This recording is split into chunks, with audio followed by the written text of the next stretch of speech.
If I'm having a conversation with someone and they just say, "Oh, I disagree," it's Man, like, yeah, that feels like, and stop here. yeah, Yeah, go no I further. disagree. Boom. And then so much of the energy in my experience goes into defending the disagreement. Like now it's like, okay, we disagree. I've got this perspective, I got this perspective. And now rather than spending our energy trying to resolve the dissonance and come together, we're now using the energy to defend the reasons for disagreement rather than seeking places where we can agree and building from there.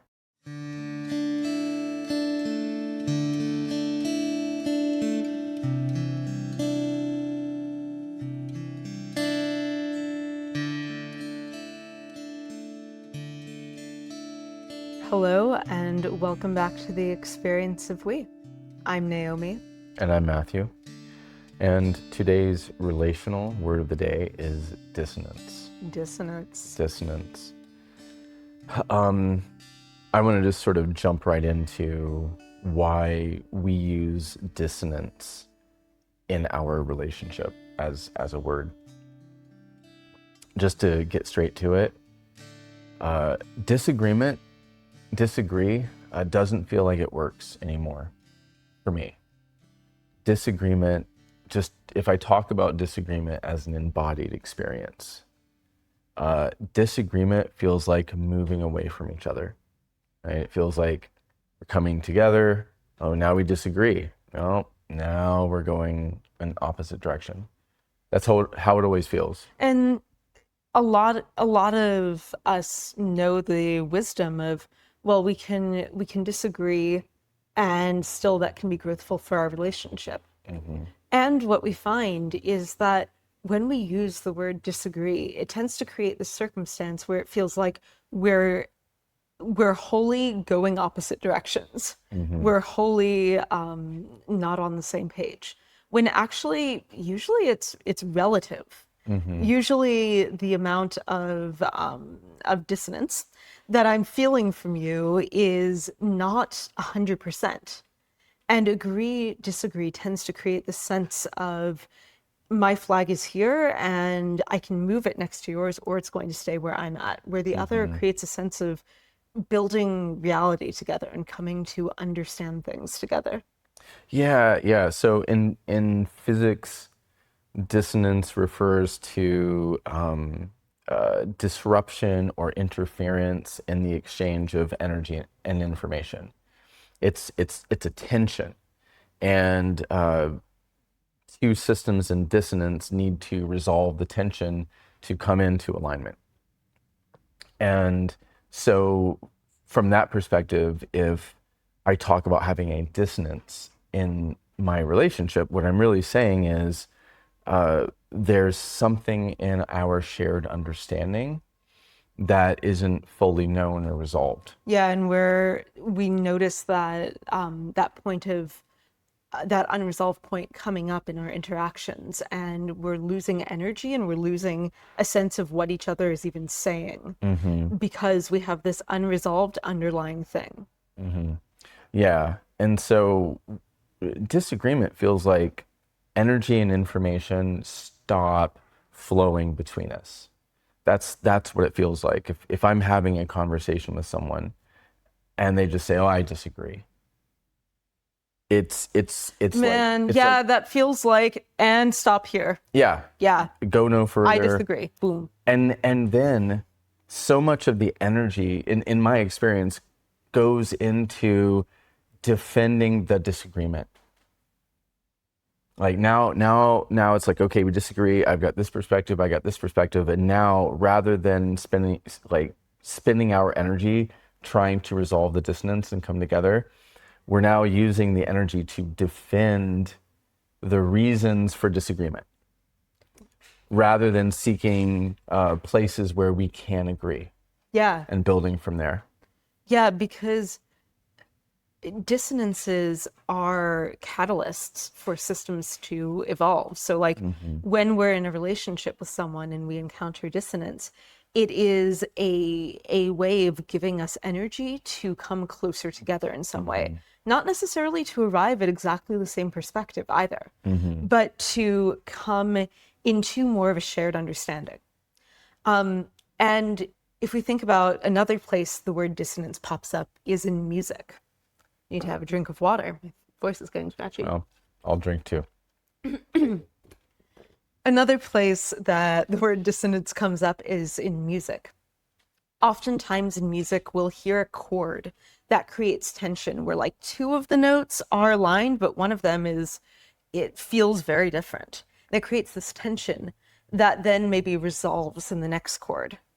And that's part of what gives music its dynamism, part of what makes it interesting to listen to and visceral is these tensions and resolutions. And so in our relationships, our experience is that when we encounter dissonance and we treat it as as energy and information to be resolved together rather than disagreement, and we go through that resolution process together, we experience a peak that is higher than our previous peak. Yeah.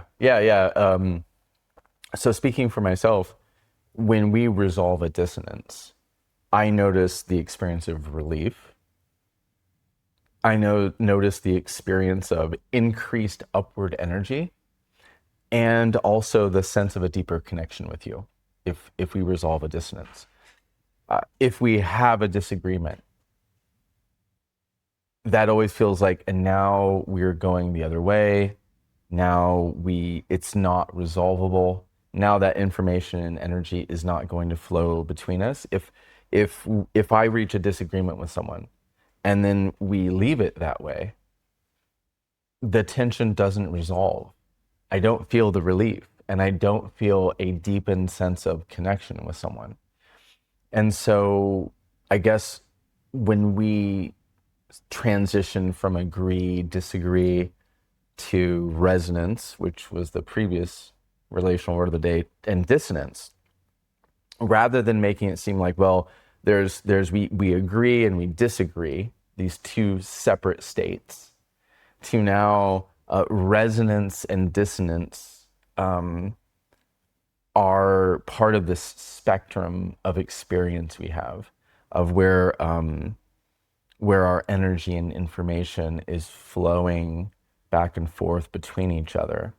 And when we're in resonance, we notice calm and relief and safety and a deep connection. And when dissonance comes up, rather than orienting to it as something that is going wrong in the relationship, that there's something bad between us, we are able to orient to it as an opportunity to come into greater resonance, to understand each other more deeply, to feel that sense of relief, of sharing and understanding. Yeah, and I think one thing that it's important to note here is that dissonance and resonance are embodied phenomenon. When we experience a dissonance, either in a relationship or within ourselves, it actually generates this activation energy. And it's easy for that activation energy to go down fight, flight, freeze, fawn, avoid, ignore pathways. And that activation energy is there to overcome the dissonance, to come closer together. And even before overcoming it, to be with it, to acknowledge it, to learn to understand it. And so, yeah, when we experience dissonance in our relationships or with ourselves, it provides this activation energy that is uncomfortable. And if we resolve it by going away from it, by pretending it's not happening, that tension is just going to keep building and come back in a different form. But if we look at it not as a scary thing where we're on opposite sides, but rather a dance that we're in, where we both have relative feelings, it can become a place where a dance becomes more smooth together. Yeah, I really like thinking of it as something that can bring us together. a way to I don't know, remove friction. Uh, now I'm thinking of a Teflon pan for some reason. Um, but when I experience what is typically referred to as a disagreement, it feels like something closes off. You talked about it being an embodied experience. And so I have an embodied experience of the sort of the shared, like there are these shared experiences. So disagreement is a shared experience. A disagreement isn't necessarily something that I have by myself. That is so true. Yeah, we both feel it in our bodies.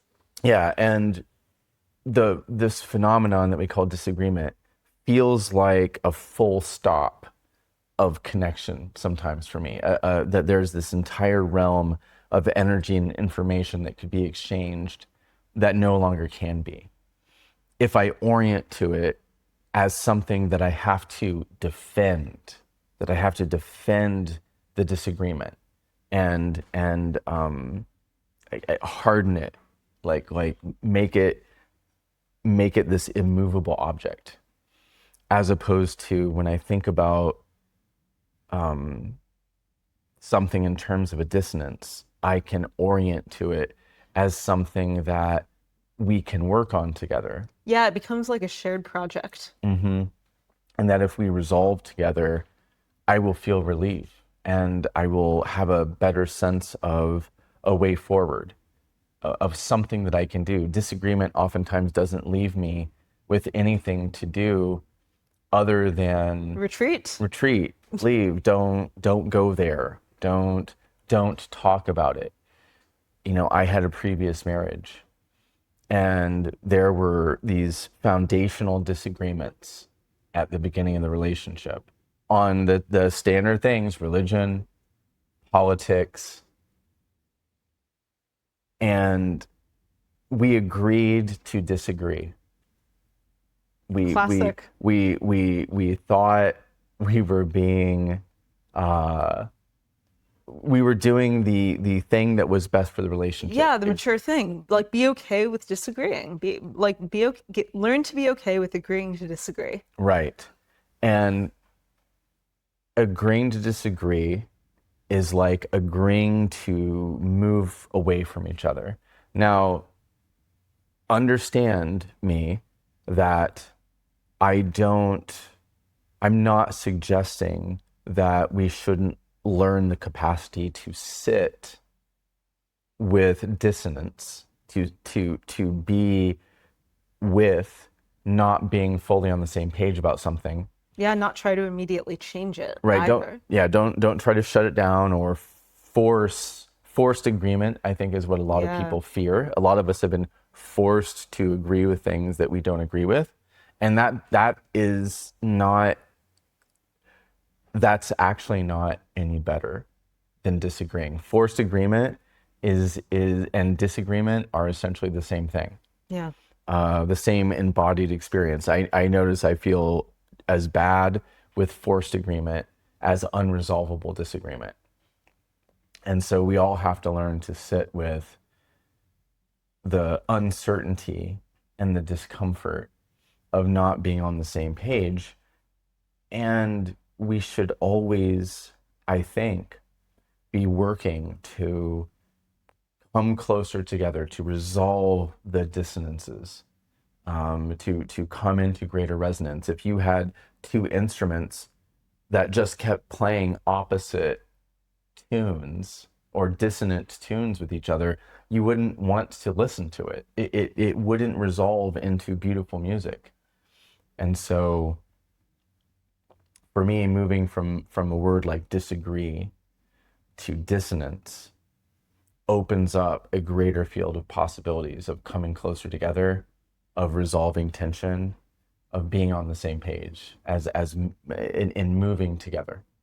And so that's why we use dissonance. Is there anything more you'd like to say about this? I feel complete. I have no lingering dissonance. Well, I look forward to future dissonance and its resolution. So we really appreciate you coming on this journey with us, and we'll see you next time. Bye.